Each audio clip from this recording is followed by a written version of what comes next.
Yo, what's going on YouTube? Today we are reviewing the quarter scale Prime 1 Goku.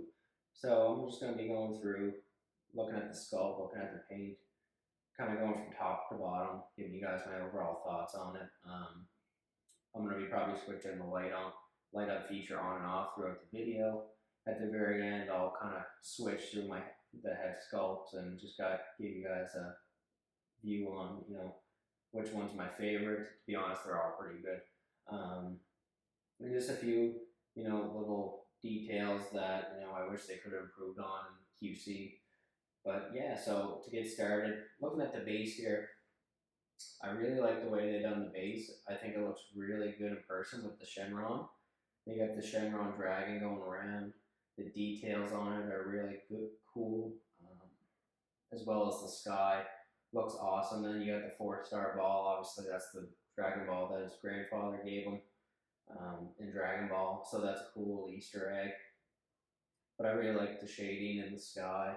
The way the dragon, the detail and the sculpt and the Shenron dragon is it's really nice in person. And then so they also have the little adapter for the light up feature in the back. It's hidden actually pretty well, as well as, I don't know if you see this in the video, but in the sky, that's the little button for the light up effect there.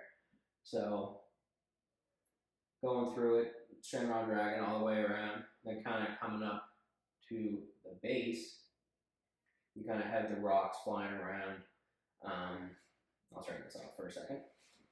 So you have the rocks coming up, the electricity. The electricity is really well done on some Dragon Ball Zs. You see it very thin, and it's hard to get it to stay on the statue. Whereas this, it's really well done, sticks in the ground, it doesn't come out. There's magnets, and it's also color coded, which I really like when statue companies do that. XM and Prime 1 do that more often. I think Sideshow's starting to, but it's always nice to have the color code, especially when you have a lot of similar looking pieces. Then you kind of have the rocks flying through. The details in the rocks are nice. I'm curious to see how the Prime 1 Vegeta's rocks compare to this. I know people say it's different, but I like the way it's kind of like shooting up as he's like coming up off the ground to shoot the Kamehameha. The resin's done really well with the little shadings of whites and yellows and reds and oranges. Again, I think it's really well done, and I'll turn this back on just to kind of. So I'm pretty sure there is, yeah. So as the light up feature goes through, it does like a little round table effect, and then it starts blinking, and then it holds, and then sort moving up to Goku's body. Honestly, this is probably one of my favorite statues in terms of paint application. I think the oranges pop really well on Goku. His boots are really well done. I don't know if the video can pick it up or you guys can see, but the back of his boots are very well sculpted. Same with there's little indents on his, it's not just painted, it's sculpted in, the little ropes on his boots, really well done. And then moving up towards his legs, both legs, there's different types of oranges. So you get the darker oranges, you get little cuts in his, to give it a little more like details on his clothes. And then you get lighter oranges as you go up. So it's really well done. One thing I do find about this Prime 1 Goku is that the videos and pictures don't do the paint app justice. It's really cool to see it in person. It just pops. I find when I come into my statue room, your eyes just kind of go to Goku just because the colors are so vibrant. So then moving up to his arm is really well done. One thing to I like about the statue, the magnetics are strong, at least for the one I have. But again, his arm, the sculpt in his arm, there's veins coming out of his arms, both arms, really well done. I think the skin tone is pretty much perfect. I think it's one of the better in person. Prime 1 always does a very good job with their skin tones and their statues, in my opinion. And then coming up again, like I said before, one of the things I think the statue just nails out of the park is the paint apps. The blues pop in his wrist wraps and his undershirt. And the Kamehameha effect, I mean, that's probably one of the best key blasts. Again, I heard Prime 1 Vegeta's key blast is pretty awesome, but the way it kind of shoots out the back, and one thing I really thought was I was worried about is that this was going to be very delicate, but it doesn't seem to be too bad. I mean, for a statue anyway, right? So coming out the back, you can kind of see the Kamehameha effect in the back. I'll turn the light on real quick. So yeah, you can kind of see it. One thing I do like too is that you have the light up in the base and the blast effect as well, right? So there's two different type of kind of pieces you can use. So you can use electricity effects or you can use rocks. I chose to use the rocks. I just find them simpler. The electricity effects aren't bad to put in compared to like some custom statues I find very hard to put in and get it to stay. But I just prefer the rocks. It's easier. I think it looks good. I mean, both options look good, right? So this is the base head. This is what you get with the deluxe. So the deluxe is limit ES is 4,500. So big addition size, but I've already seen a few people trying to resell them, and it looks like the value has gone up. I feel like this was kind of a sleeper piece. I think it was kind of a mixed reaction at first, and then once people started getting them in hand, they're like, "Oh, this piece looks awesome." So one thing that gives me concern a little bit over time is just the lean. I don't think it will have much. Goku is definitely heavy, but I don't think it's going to be an issue over time. One thing also I'd like to point out that I forgot is I think the fingers are really well done.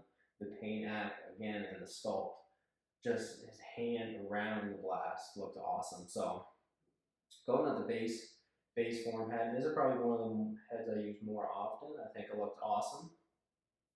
So taking that one off, I'll look at that one.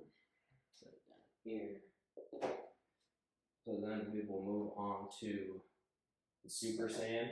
Again, I think this is probably one of the ones I display most of. I think it's the base head and Super Saiyan. Honestly, this is the statue I use the most switch out on. I switch out the heads all the time. Probably every few days I switch them out. The only one I don't use is Super Saiyan 2 head, and I'll show you why. There's a little bit of a QC issue with that in the base form head. The base form head isn't as bad. See if I can kind of get it. There's bubblings effect in the eyeballs. This one isn't as bad. You can't really tell, like it's up in the corner, but it's not too bad. But the Super Saiyan 2 head was actually quite bad. The paint sculpt actually came off the eyeballs. But so again, I'm actually gonna turn the light on here. Yeah, so again, this is the face sculpt you get if you got the regular edition, which I think you'd be more than happy with. I think it's one of the better head sculpts on there. Again, the hair, the yellow is vibrant. The green in his eyes looks awesome. And I like how he's kind of like, almost like he's got one eye squinted, like he's aiming for the Kamehameha. I think that's awesome. Again, the details in the neck look awesome. The sculpt is just awesome.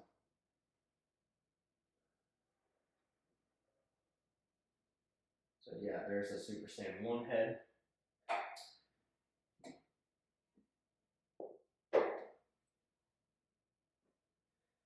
So Super Saiyan 2 head here. See if you guys can see that, but the eyes are very well damaged, like they're bubbling up. A little bit of paint got scruffed off.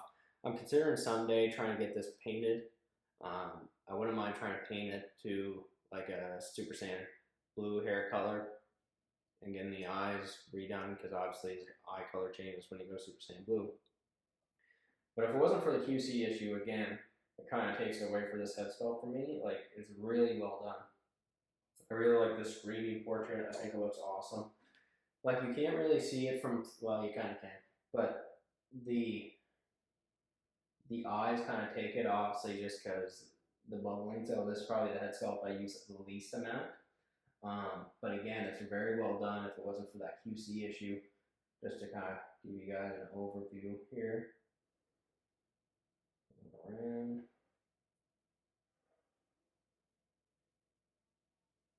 Like I said earlier, I think this statue has a lot of presence, and if you're looking for like a definitive Goku for your collection, like if you can get your hands on one of these, I definitely think go ahead. Especially the deluxe, because then you're gonna have everything. You're gonna have the base head, Super Saiyan, Super Saiyan 2, and SSJ3.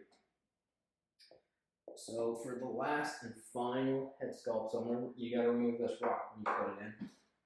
So you're gonna have to stand up. One other thing I like is that I haven't took these off yet, just because you can't really see them, and I kind of take this, probably the head I use the least, just because it's the heaviest, and it makes me a little worried with the lean. But again, I do display this, but they very good packaging by Prime One to put those in there. So then you gotta put that in. And just set some right snug in there, like that.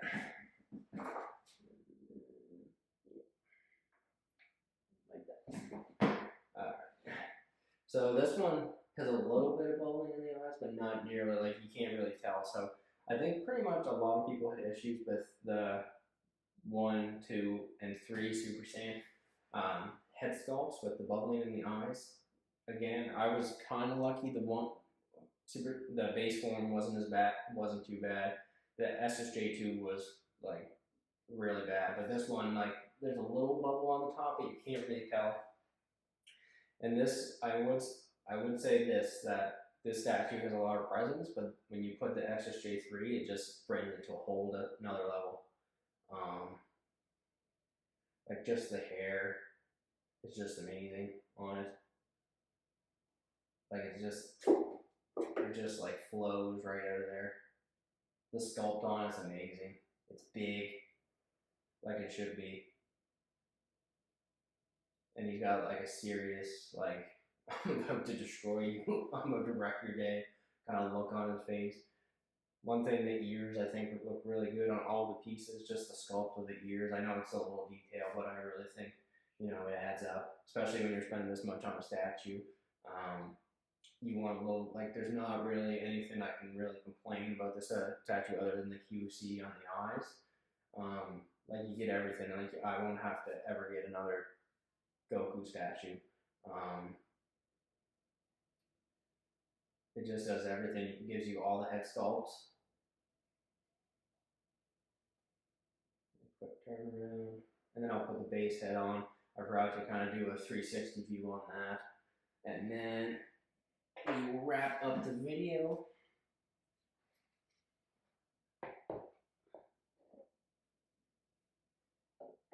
Again, one other thing I'll bring up too is just how good Prime One is with their packaging. This little hair had a little foam, just a protector, right? So you always want that. Like, you want your statue. Nothing's worse than opening up the statue and you get a breakage or whatever, right? So good on Prime One to make sure that they're always packaging. XM Sideshow 2. There's not really, the only time I've ever really had breakages, I did have one for my Detective 1000, but other than that, it's usually customs, I find, just because they're sometimes hit or miss with the packaging. So again, details in his hair looks awesome. One thing I do like is, like, it's kind of giving the effect that the wind's coming up, so his hair is up a little bit. But going around. Amazing piece. So one other thing that does come with these as well, just a little effect around the bottom, just kind of give that a little extra thing. You could do without these, but again, it's just a nice little thing. So yeah, this is probably my favorite statue I have in my collection. I can't wait to get Prime One Vegeta. Hopefully it comes in the next month or two. So yeah, leave a like, comment down below. Do you guys have this piece? What do you guys think of this piece? Do you ever see yourself, possibly getting it in the future? And don't forget to subscribe and have a good day.